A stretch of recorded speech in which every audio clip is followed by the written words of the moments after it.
আসসালামু আলাইকুম শিক্ষার্থীরা, কেমন আছো তোমরা? চলো আমরা সাধারণ জ্ঞান শিখি। কাজী নজরুল ইসলাম কবে কোথায় জন্মগ্রহণ করেন? কাজী নজরুল ইসলাম 1899 সালের 24শে মে বর্ধমান জেলার আসানসোলের চুরুলিয়া গ্রামে জন্মগ্রহণ করেন।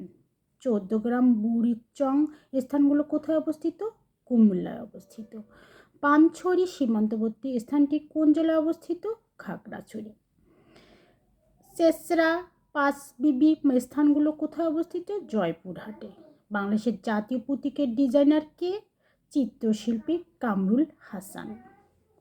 জাতীয় পতাকা লাল বৃত্তের পরিমাপ কত? পতাকার 5/1 কে সর্বপ্রথম জাতীয় পতাকা উত্তোলন করে?